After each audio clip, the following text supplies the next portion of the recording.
Hi guys, I am on a roll today. This is my third video and then I'm going to try to master the wonderful world of editing. So let me see if I can get this to focus in here. Awesome. This is a video on how I store my DIYfish inserts before I use them. I found this box, wasn't sure how to film this, so we'll see how this goes, at Michael's. It was $7.99 on sale. It has dividers, which I'll show you, that come out, little plastic dividers like these. And I put my label maker to put the month on there, right here. This says November, December. There's 7 slots, so I do 2 months per slot. So what I have done so far, hold on, get that back in there, okay, is up here in the front, I keep extra dividers and extra lesson plans that I've printed. Just things that I like. These are all from Martha Plans. And these are dividers from that shop, I can't remember. And then I also always print some extra blank paper for DIYfish. These are just double-sided graph paper. I love those. And I just keep those in this front pocket, or slot. It's really not a pocket, I guess. For January and February, as I told you, I have my January pages already printed and ready to go. And then here's my February. So I will decorate this when it's time to put it in the planner. So this is the vertical month.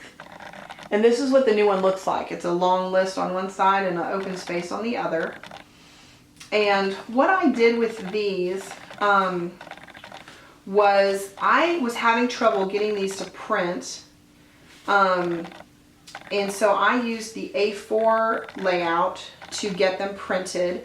And I will trim this off a little bit so that I can punch holes. And I know it's going to be a little bit into this list, but I liked this size better than having the legal size. And I could not get them to print. So this is what I decided to go with. And I'm excited that I was able to figure something out. Here is my February bill tracker. And here are my 4 weeks in February. And then over Christmas break, my plan is to print the pages for February as well. What I would like to do, and what my goal is I want to try and always be a month ahead. So the end of this month, I'm going to print the rest of February, which goes right here. And then when I get to the end of January, I'm going to be printing March. And then at the end of March, I'll print April. And the reason I wanted to do that was that when I get to the end of the month, if I have a particularly busy month, or I just didn't get things done, I've already got February's pages done. So if I don't get March's done on February 1st, I'm okay. I can still start my month, have my planning pages, but then I can just move to the next. So right now, each month has their monthly sheet, and it has their bill tracker. And here's March's, and I'm just keeping those together for right now, and that's the route that we're going to take. Using the A4 monthly charts worked. I believe I put them at 95%, and when I line them up, let me show that with February. When I line them up, which was the thing I fell in love with this really was that, you know, when you open everything, it all lines up. And as you can see, they line up. So when I'm doing my week, I can still line up with my month like I did. And I'm able to continue to print at home. I just could not, again, like I said, I could not get it to work. I don't know what I was doing wrong, but it was not working. So this just worked out better for me. I like being able to control my paper quality. I like being able to pick it out. And then I also like not being at the mercy of someone else to get this done for me.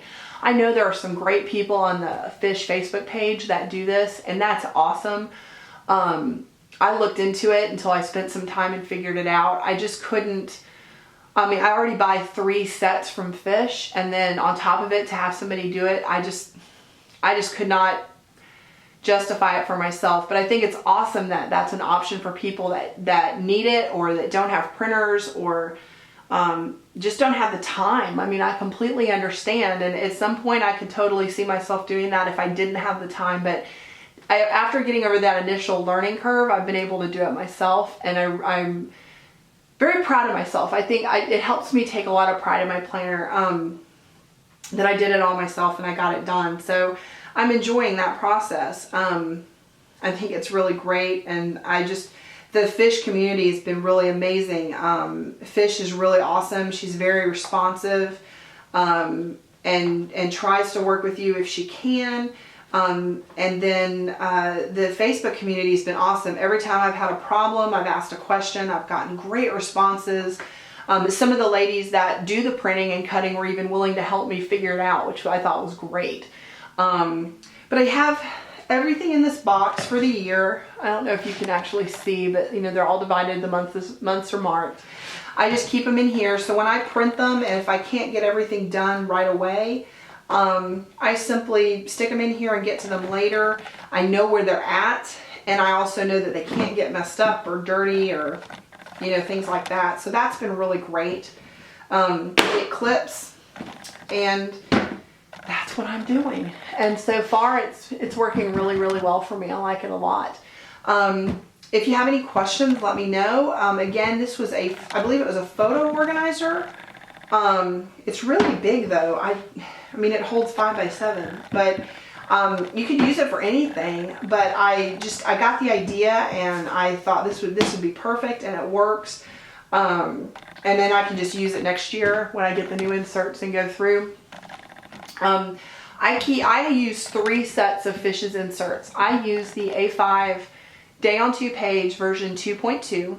I use version 3.2 for lesson planning. I do not use the horizontal calendar, and I learned after I made the purchase that I think if you go to the mix and match section on Etsy in her shop, you can actually order just the weeks or just the month, or you can kind of divide it down and save some money there. Then I also use the planning pages, and I'm using that strictly for YouTube and social media.